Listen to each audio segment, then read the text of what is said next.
This episode was originally a live conversation which took place at the Startup Days 2025. We always talk about when a startup is 5 years old, it's a scale-up, right? I don't really believe in that, to be honest. I think the moment when you just start to realize that the engine works. So I think we had every month growth, every quarter to quarter, year on year. And then we start to realize, okay, we're not a startup anymore. I think we have this proof of concept. The machine is working a certain way. And now we need different processes. So it's the pressure from outside, from clients, from employees, which comes, and you just have to react on that. I always say I want to be 1% better every day, right? And that's not only for me as a CEO or founder, but also actually for the team, for the company.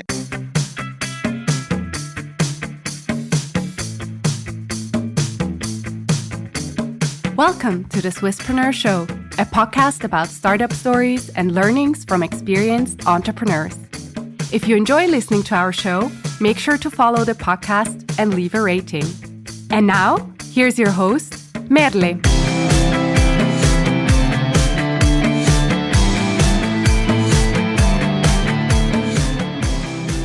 Welcome to this session, this live podcast here at the Startup Days. So my name is Merle. I'm here in the name of Swisspreneur, and I'm happy to welcome you and to see so many faces. And I'm joined by Levent, who is the co-founder of Properti. Properti, correct? Thanks, babe. Job done. Directly, yeah. So some of you may know this, some don't, but we already had a podcast with Levent, but that was 3 years ago.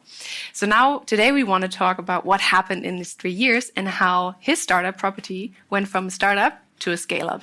And what happened in this moment of growth, what were challenges, what we're learning, so that all of you can also hear that story. Who in this room knows Properti? Can you raise your hand if you know Properti? A few. But that's perfect, because the first question is, maybe, Levent, you can just give us a brief description of what Properti actually is, what you guys do over there. Yeah, of course. First of all, thank you for being here. It's a pleasure to be back in Bern, actually. So I grew up in Bern, went to Zurich, and now back here is quite a home game you just mentioned, right? So what's Properti doing? Properti is actually simplifying real estate. So we are an end-to-end platform which is focusing on residential real estate and really automatizing the whole selling and renting process end-to-end on a platform. And that's actually what we're doing. Founded 5 years ago, meanwhile, over 200 employees. I think the leading tech agent in Switzerland. And yeah, still here to grow and rock the market. Very good. Sounds very promising. So, I don't know, in a few words, what happened the last 3 years? It was a roller coaster, to be honest. I just posted last week a LinkedIn post. I think there are much up and downs. And I remember when I had the podcast with Silvan, like I was really motivated to disrupt real estate and stuff. 3 years later, I think I could be a bit tired, but I'm not actually. I think it was an intense journey. It really shifted from this founder-led organization of hustling mode to a scalable way of how to build a company. Thinking in engines, in flywheels, but we will talk a little bit about that. But I think the most important thing is just, keep pushing and believe in yourself. I think, especially as a founder, CEO, it's sometimes there are hard times, and I'm still here. So I think that's the most important thing, yeah. And just to put it in perspective, you said 300? 200 employees, yeah. Almost 300 soon, Exactly. of course. 200. How many were you about? I don't know, when we had the last episode, how many were you there? I think it's more or less approximately 60, something like 50 to 60. So it's not too much growth, but still, I think it's growth in the foundation of the company, which is crucial, actually. Yeah. And that's what we want to talk about as well. So at what point would you say that Properti went from a startup to a scale-up? And was it like a specific moment, or was it like a few months later you were like, oh, whoops, I think we're a scale-up now? Or how did this happen in your mind? Yeah, that's a funny thing. I think we just had a monthly meeting this month. About 2 months ago, we spoke about that, and we always talk about when a startup is 5 years old, it's a scale-up, right? I don't really believe in that, to be honest. I think the moment when you just start to realize that the engine works. So I think we had every month growth, every quarter to quarter, year on year. And then we started to realize, okay, hey, we're not a startup anymore. I think we have this proof of concept. The machine is working a certain way. And now we need different processes. So it's the pressure from outside, from clients, from employees, which comes, and you just have to react on that. And I always say I want to be 1% better every day, right? And that's not only for me as a CEO or founder, but also actually for the team, for the company. And I think it's really about having a clear focus, which we also had to learn, combined with trying to improve this flywheel all the time. Mm-hmm. And were you always sure that you wanted to scale in that amount? Because you said at some point you knew the engine was running, you had constant growth, but was it always like, yeah, we want to keep it like that? Or maybe like, oh, maybe we should, it's a good point, let's stay like this? What was it like? I think the challenge is when you have a certain team, right? And we have like this team, which is a couple of years already there. And you have a discussion as a CEO where you have permanently to push, right? I think the people are pushing themselves, but there's coming a momentum where you're speaking about, hey guys, what's our plan? Like, do we want to just stay a Kamu, let's say, in Swiss German, right?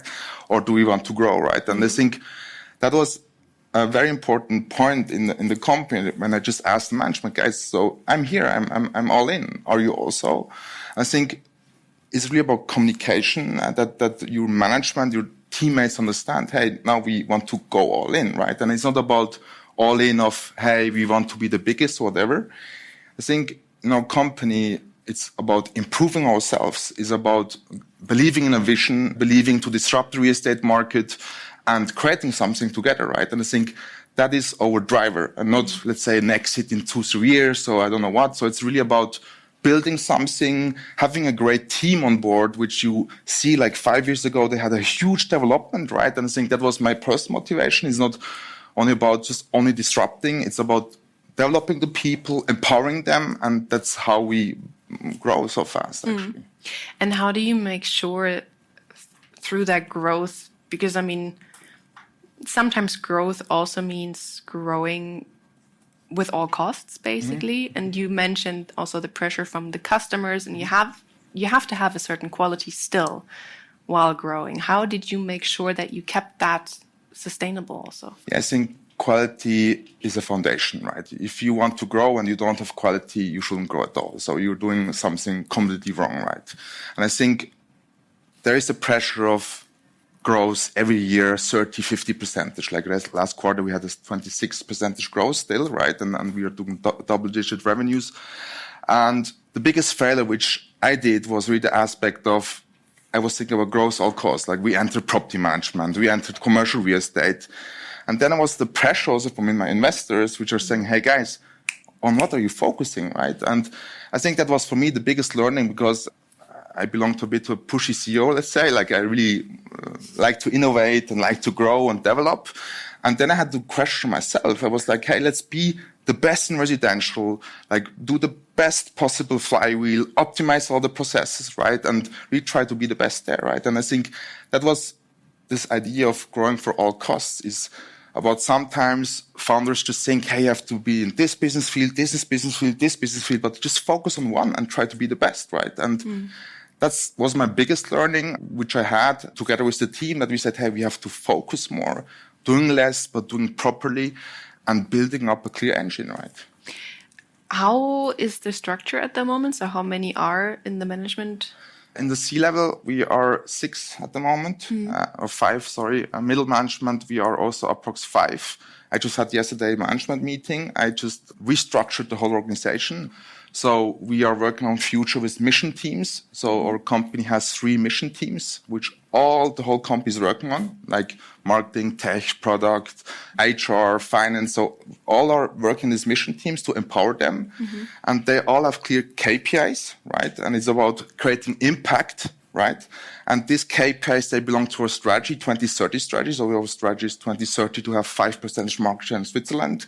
And we track all of that. And it's really a different way of leading people. And I really believe in empowerment. I believe in data. I believe empowerment should be over creating value.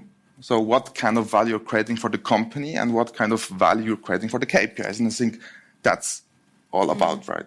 And when did you start that process of restructuring the company? Yeah, that's permanent restructuring, to be honest. Yeah. And I think that's also a big problem.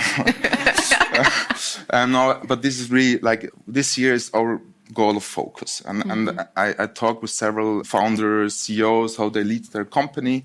And that's something which we discussed in management. And I think the bigger restructuring was 2 years ago, more or less. So like the startup scale-up phase.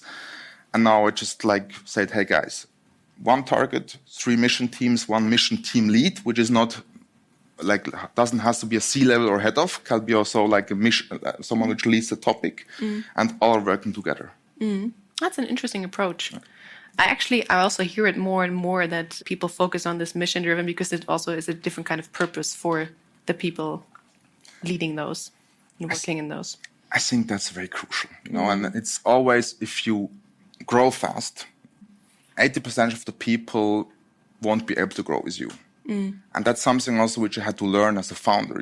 It's an emotional thing. Like we started with 5 employees, or 6 actually. Out of the 6 employees, 5 still here, 1 left and came back. You have just to be brutally honest on this topic. It's not about making friends or family. We are a sports team. We are a high performance team. So the expectation is the highest to myself, to all teammates, and we have just to create value. And I'm always telling to my team, if I'm the wrong CEO, I have to leave as a CEO, and that's the game. It's not about me, it's about the company. It's about creating value for clients, but also for our employees.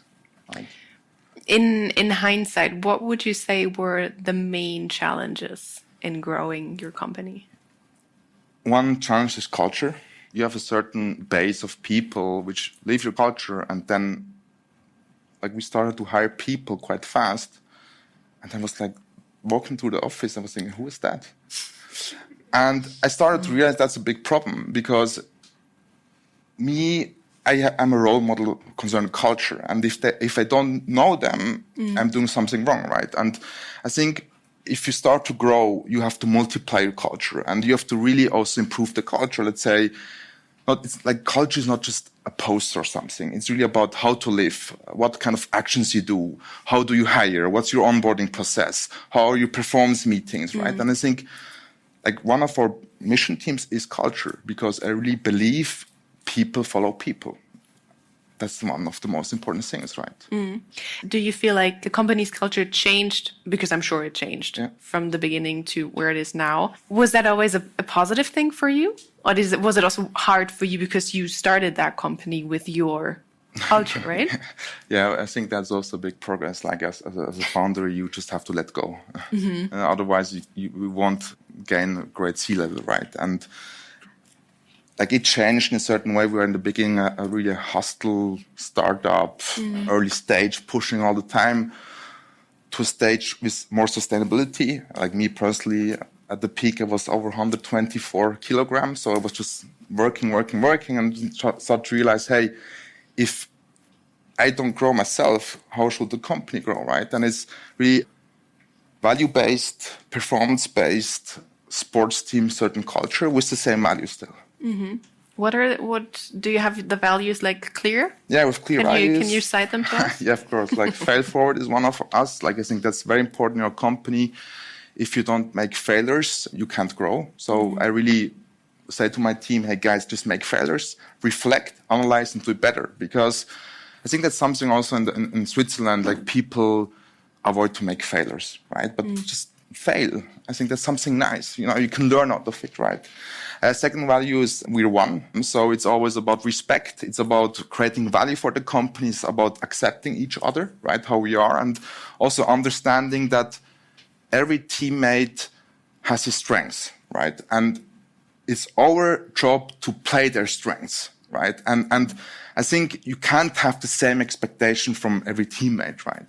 Another value is client is key. So really believe in disrupting a market, in simplifying real estate. I think, who of you are property owners?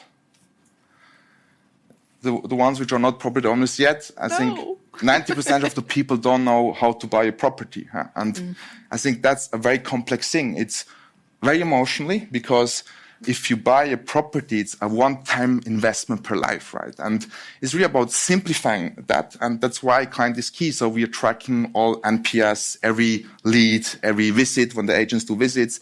We have a fully trackable journey, very numbers-based.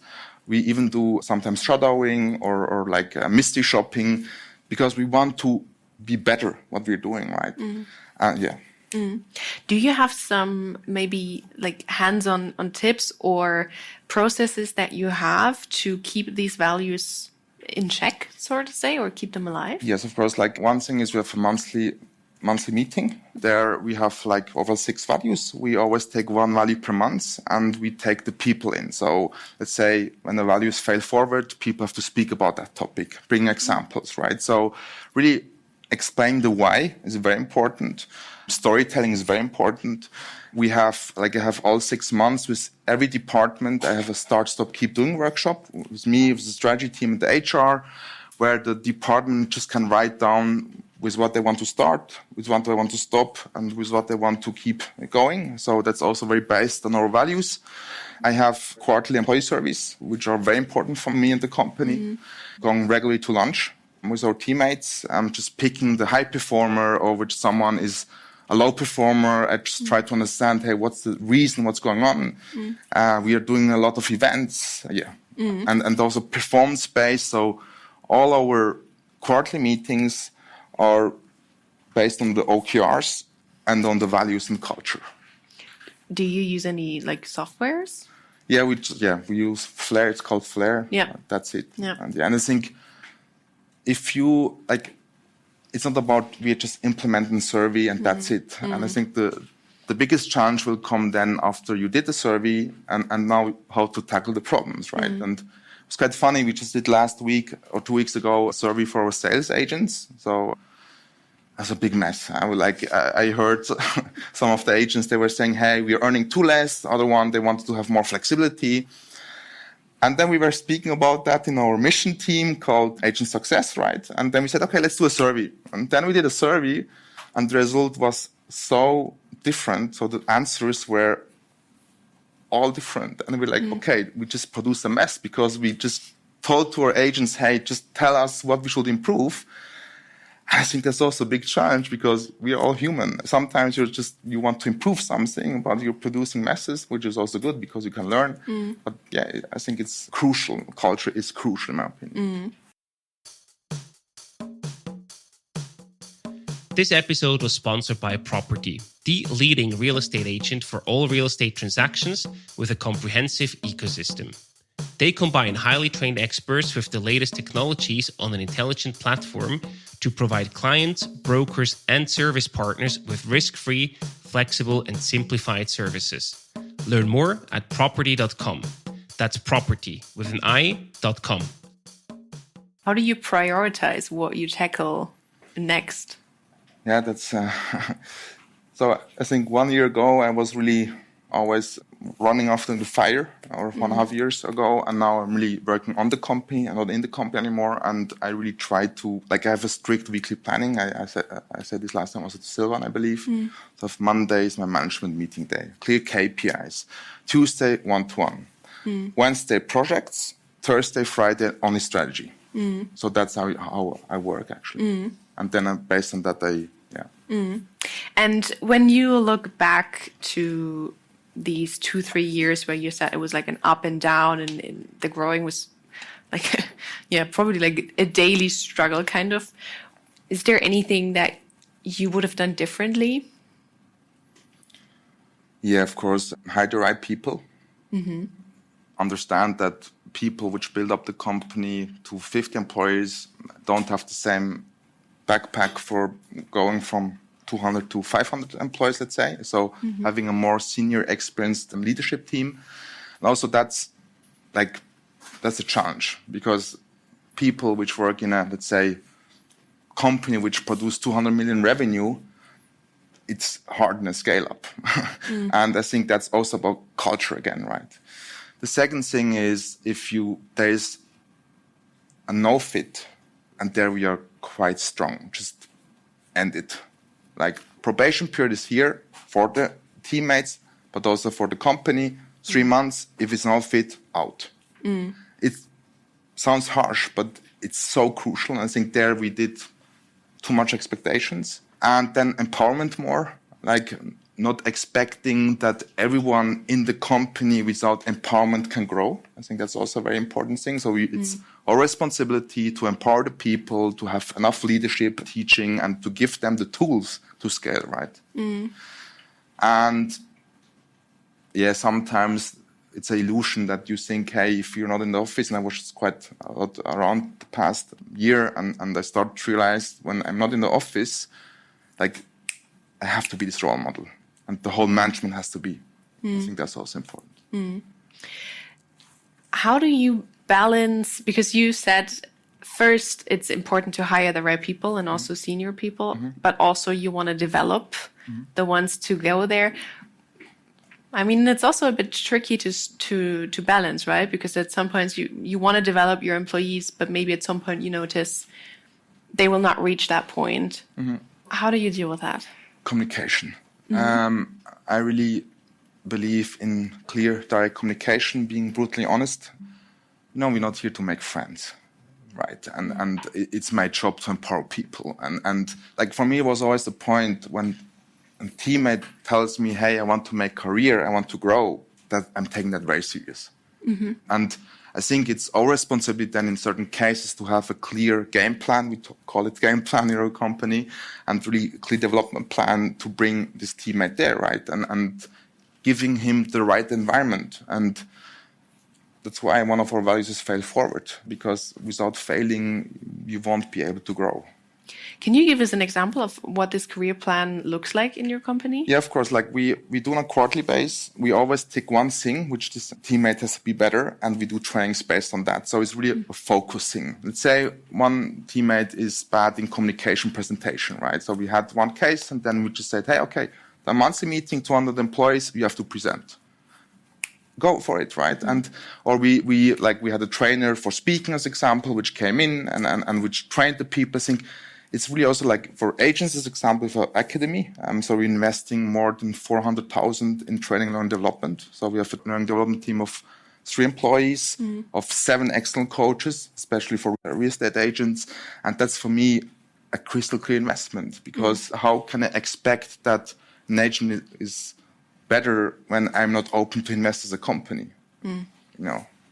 And at what point did you realize that this is a team, the learning and development team, for example, that you should implement? Because it probably wasn't there from the beginning, right? Yeah, I have to say this we did quite early. Okay. That was one of the first investments after 2 years. Okay. Because I really believe in empowerment. Yeah. And that's also how all these processes came into place? Yes, it's like we have HR team that's separated by TLD. They're 2 different teams. So HR is mostly focusing on onboarding, offboarding, retention, performance. And training, learn, development is more about taking the performance and try to adapt there, right? That's interesting. Cool. And you've raised, I think, a total of 12? Yeah, more or less, yeah. Yeah, million in 3 seed rounds and a Series A. Yeah. So 4 rounds later, what have you learned? Yeah, I think one important thing is really, like most of the founders or startup guys believe, if I have money, I solved everything. Then the problem starts, actually. No, I think it's very important. It's about the question how to deploy the money and which processes you deploy, how you do deploy. And I was always very revenue driven. And I think that's also something which our investors value. So I'm not this kind of founder which shows I did much mistakes, but I really try to deploy the money right. And I think that's one of the most important questions. And secondly, I believe when I look back to my investors, especially also like Post Finance or Micro or even Serpentine Ventures, I had to understand that, their challenge is or their goal is to make international company out of us. So their questions, they're fucking tricky. And in the beginning, I was like, okay, what the fuck? What kind of question is that? And I had to realize and understand, hey, their job is to get international company of us, they have perhaps per year, they do 5-6 investments, right? And the challenge, I believe, is they're doing 5 investments per year. So one of them has to be the right one, right? And I think that's something which I had to learn, and they pushed me really on the topic of focusing, how to focus certain things, and how to build a company which, is able to be not only a Swiss-based company, to be an international company. I think was my biggest learning. And talking about international, I think something that's interesting is you don't have any foreign investors. Yeah, exactly. Yeah. Only, which is not very common, especially for that size. So in your case, you would say it's not absolutely necessary to get capital from outside of Switzerland. But what is your, I would say this is not a very common case. What is your experience and also maybe your insights into that? Yeah, I think when you have a great product, if you drive revenue, if you solve a certain problem, and you can prove that you're doing something good for clients, let's say, I think that's one thing. And the other thing is the vision, right? But for us, we said clearly we want to have a cash cow Switzerland. So our goal is to be number one in Switzerland until 2030, 5% market share. We're at the moment more or less number 3. And I think that was also important with the focus to learn, hey, when is the right moment to go internationally? And it's also about saying no to international investors, as example, because if you have an international investor on board, he will push to go international, right? And much founders really, they don't understand what does this mean, this pressure which you have, right? And that's why for us it was important, hey, Switzerland, number 1, pushing, and they go internationally. And of course, we would like to have international investors, because I think playing in Switzerland and playing internationally, that's a different championship, right? And now after 5 years, we have to ask ourselves, do we want to be a Carmo, just the number 1 in real estate, or do we want to go internationally, right, and go big? And when I look to my C-level, there are no people which want to be number 1 in Switzerland, right? They have a great backpack, they want to grow, and I think it's my job to give them the right platform for that. So that's the plan, to go Perhaps, yeah. I don't stick to timelines and stuff, but yeah, of course. I think now it's past 2 years were very challenging, right? Yeah. And yeah, but on the other side, it's for us important to having a proof of concept, having a cash cow, and then make the next step. Having a cash cow. Yeah, exactly. I love that. Yeah. You now also again mentioned the team, and then there are people that want to go internationally, and they bring this backpack of skills, and you have the mission leads, and then you have the C-level management team. How do you ensure still that while the company is still growing, that you align with all these different teams? Yeah, we have these mission teams and mission team leads, right? On the back of the traditional organization, which I'm not really believing into it, to be honest, because I don't care if it's the CEO or whatever. At the end of the day, we have the same target. We have clear KPI meetings all 2 weeks. We have every Wednesday after lunch, this mission team meetings, right? And we always work on a quarterly base. These targets have to align to the strategy overall. Okay. So we really shifted a bit from being agile all the time to, okay, what's the target 2030? And how we go there, try to work backwards. Okay, interesting. But still being agile, that's why we do it on a quarterly basis. Yeah. And when you zoom out a little bit and look at your company, and coming back also to this, maybe you'll go internationally, who knows? What do you think are the biggest challenges that startups are facing when they're scaling within their own country and then versus going out? Lack of focus, I think, is one challenge that, it's always, okay, on one side you want to go internationally, on the other side not. Before going internationally, be clear that Switzerland works. Because otherwise you go into the next market, your main market is struggling, and then you have a bigger problem, because you have costs in Germany, and Switzerland you have also costs, and then you have a problem, right? The second point, I think, overall to all founders, think big. I think that's very important to just do it, just try it also, right? But still, it has to be the right moment. And, yeah. And I mean, today we're at the Startup Day, so this is one of the, I would say, like ecosystem events where you can also network and grow the network around you. Have you used in that journey, have you made use of this networks and also, I don't know, programs or kinds of mentorships? Yeah, like I was a couple of startups events. I'm not really the networking guy, to be honest. I really like to go home and work or into the office. I think it's, one side it's important to, of course, meet investors, having speeches and learn out of them. Like in Switzerland, we have great podcasts, as Swisspreneur as example, I see. So cheers to that. Great conferences. I just was last year on the Venture Leaders. So there was from Venture Leaders. We were like a great group of fintech companies. I think you have to use it. But if you go to a conference as example, think about what's your target. Because these 8-9 hours go like that. And perhaps you are already the whole day here. I just came from the office. But I think it's important, go there, have a clear plan, and we try to understand what you want to reach, right?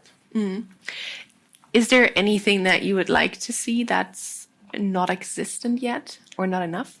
I think the whole topic of growth. So generally, I believe Switzerland is lacking of growth in investors, in my opinion, and it's a big challenge.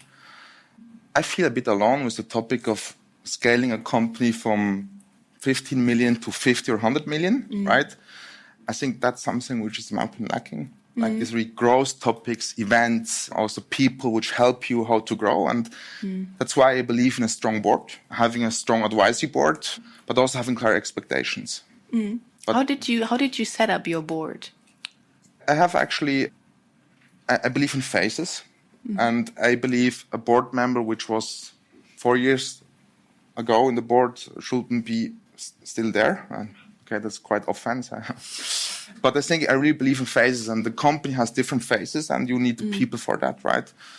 And I have clear expectations to my board. We have a very open communication. Like I have once a month, I have a board meeting. I meet them all 3-4 weeks. I call them quite often, and I ask them. So they're not here to, I don't know, they have to challenge me, and if I have challenges, I go to them, right? So really use the board also. I think that's a really good tip. Hey, did you know that Swisspreneur just published a book? That's right. We've spent the past year writing Swiss Startups, a compact view of some of the most amazing startup journeys in Switzerland, from scrappy beginnings to world domination. If you love listening to our podcast, then this is about to become your new favorite book. Find it now in all major bookstores or click the link in the show notes to order your copy from Helvetic today. Well, we're almost coming to an end. I want to also open to questions from the audience, but before I do that, I of course want to know like what's happening now. 3 years have gone by. What's happening in the next 3 to 5 years? That's the question of all questions. I don't know. I'm just pushing. I'm growing, improving every day, right? And not only the company, me as a founder, CEO. I think we have a great opportunity. Like we have, as mentioned, last quarter, 26% growth. I think the market is coming back. Real estate is coming back. So yeah, I think the sun shines as today. And let's see how we go on. Yeah. So you're in good spirits. Yeah, that's good. Still, yeah. I'll use that moment to do a little promotion. If you want to hear more stories like Levent's story and Properti, you should get this book, because this is the new book that we just brought out from Swisspreneur and has incredible founder stories in there. You should check it out. This one's in German, but you can also get it in English and French. You can buy it online. If you want to have a look, let me know. If you want to win one, you should come to me, because then I can put you in a raffle. And now I did my job. So are there any questions in the audience to Levent that you want to really ask him, want to know how they did it, what they did not do? Any questions? So we have one here. You mentioned that with Scale, you changed the board members and you changed the team. Do you change the values? No. We stick to the values. In the beginning, we had clear 6 values. Now, since 9-10 months, we have also principles. We have also, example, a handbook, which is written down everything, vision, strategy, how we work, and we also written by myself, of course, with help of marketing and stuff. But yeah, now values are still the same, but we adapted in a certain way. How, right? Awesome. And how do you make sure that it's lived and not just said? So how do you know it, that they get it? Yeah, I think it's about the culture has to be lived by everyone. And it's starting with us as a management, extended management. Like when we have onboarding day, I'm always there. I read all probation period talks which they have, so to understand how this person does. I try to spend time with them. So I think it's really a shift of before, like think, okay, the culture is lived, just go it, about being active and speaking also with people, right? And I've just mentioned these different events, startup keep doing workshops and so on. Thank you. Thank you. Question in the back. I have to say, I really like your mindset on how you push forward. So I'm curious, where do you get your inspiration from? Actually, from nowhere. No, it's funny. This question has been asked yesterday because we were thinking about should I do more video content. I was saying I hate to be on camera, and so that's actually a challenge. And then my CMO asked me, but who is your inspiration? I said, hey, I don't need inspiration. I just want to disrupt. I want to empower people, and I think this is this inner drive which is crucial. Disrupting an industry, working with great people together, that's my motivation, seeing people grow, right? Then maybe to follow up on this, this inner drive, what do you think, where does this come from? Yeah, that's also a good question. I believe, did anyone read the book Das Kind in dir muss Heimat finden? If not, read it. It's a very good book. Yeah, I think it's one thing is really a bit what happened as a child, let's say. And the second point is, before founding Properti, I was working in a real estate company called Better Homes. I was there at the age of 23 managing director, and the age of 25 COO, and the career was like that. And then I had a burnout. Classic thing. Working too much, studying next to it, having a burnout. There I started to realize, and that the point why I was doing that was really about working with people together, empowering them, right? And I think from today to tomorrow, I was away, and it was for me a big crisis because I had this, and I had a burnout, but it was not a burnout because of I was working too much. Perhaps I was working too much, but it's more about, hey, from today to tomorrow, you're no one, right? And this was something which I was I had everyday calls, emails, whatever, and then from today to tomorrow was nothing anymore. And I was saying, okay, but how can this happen, right? How can you can treat people like that in a certain way, which is absolutely business, and it's okay. And then I said, okay, hey, let's build something great, which was also my plan, to be honest. You said that implementing a learning and development program was one of the first things you did. Yeah. So how big were you when you did that? And at a small level, what did you do?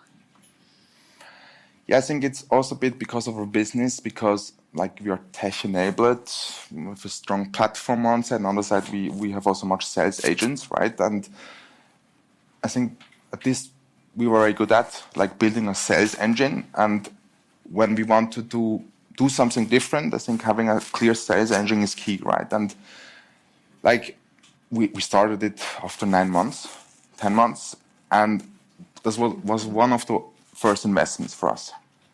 But it's also a bit because of the company, we allow second job starters to enter the real estate industry, and we said, hey, if they enter, we want to build up the best agents, right? At this point also, we're very on numbers, so we are a bit pushy perhaps, but yeah, it's about clients, right?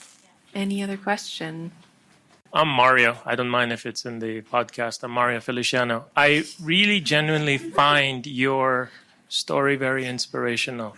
I didn't know what to expect coming in here, but I really found it inspirational. So looking at your background, as a startup founder myself for 10 months, it's tough, right? And I came from a corporate or job myself. My question to you was, I noticed that you also you were a founder before of other companies. Do you think lessons you've learned from those, plus your experience from the private sector, or helped you be successful? And that was the first question. The second question was, what would be your advice for people like me? You know, we are starting, we're not sure, we're giving our best. Just curious to hear your thoughts. Of course. Thank you. Oh, thank you. Nice to be here. Yeah, I think one important thing is just keep pushing. It's lonely at the top. It's lonely as a founder. You need people. Like, one thing which I did quite heavily, I cut everything off in my environment. I built an environment which supports me to 200%, and I had a clear focus. And I think being a founder is very hard because 90% is rain, 10% is sun. That's the business. And I think it's not about if it's raining or not. It's about having possibilities in this moment and try to improve all the time. And I think having a clear environment is very crucial, clear focus, and having people which support you. I think I founded together with my brother, and I'm very thankful for that. Like, even when we were brothers, we were a dream team, right? And another thing which I learned is the same, actually. Just keep pushing, believe in yourself, and don't really trust in your idea which you had in the beginning. Try to adapt permanently, and if you think it works, go with that. As example, in the beginning, our idea was really this 360 ecosystem of real estate, everything on one platform. So, like, it's still there, but it's not really a focus anymore, right? So, as example, if you buy a property at us or rent something, you can do everything: mortgage, moving, cleaning, and so on. And I think at the end of the day, you have just to adapt on one thing and focus. I hope I could answer it. I think we have one last question, or then after that will be the last question. I think you are very culture aware, and I love everything about it. But also, you're a rare species in that regard. Where did you learn everything about culture and that it's so crucial to everything? I just don't believe in bullshit. Sorry for that. I just believe if you're just brutally honest, that will improve everything. And I think, some of the teammates, they love me for that. Some of them, they hate me for that. It's absolutely fine. It's always about the company and how to improve. And I think that's it. And it's about reading also. Like, I read a lot. Different books. One I just read is B 2.3 from Jim Collins. I really love Jim Collins, to be honest. Great books. And I think that's also about taking the time to read these books. And at the moment, I read at least 6, like, Friday is mostly reading day. Strategy is for me reading, inspiration. That's coming back to your point.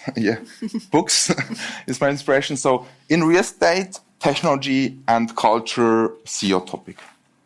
I think you just have to take time for that. And your job is to work on the company and not in. And that's a huge change of priorities.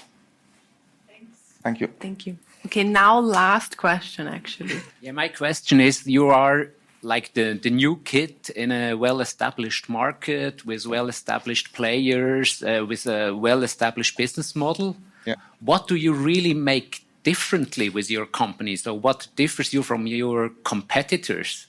What's the new thing? Very good question, except from investing lots of money in growth? Yeah, I think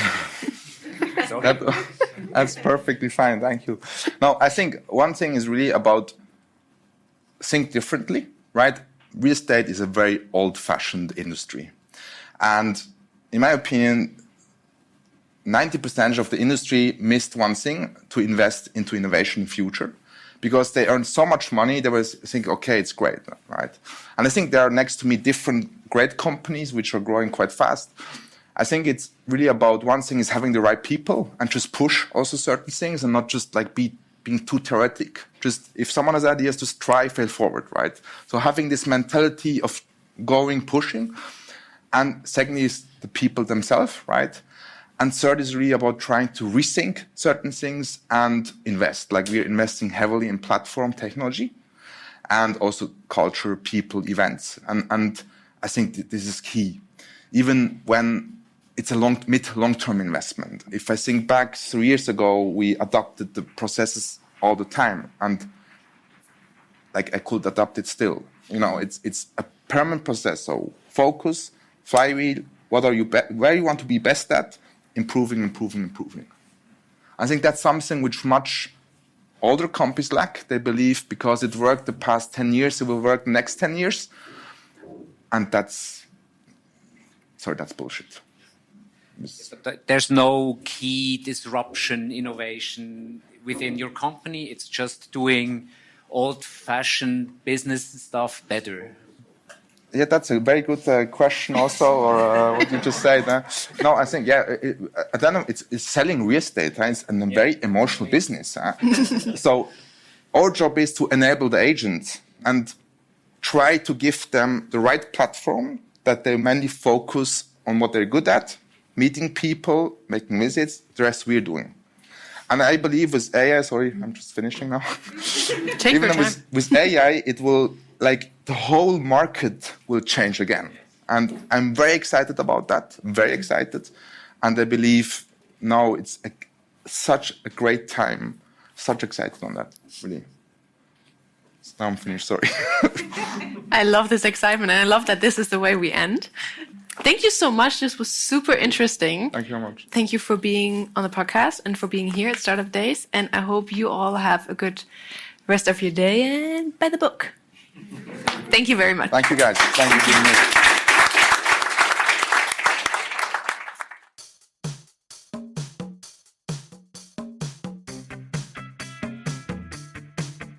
We hope you enjoyed today's episode. If you did, you can support us by rating our show on Apple Podcasts. This way, we can reach an ever-growing number of aspiring entrepreneurs.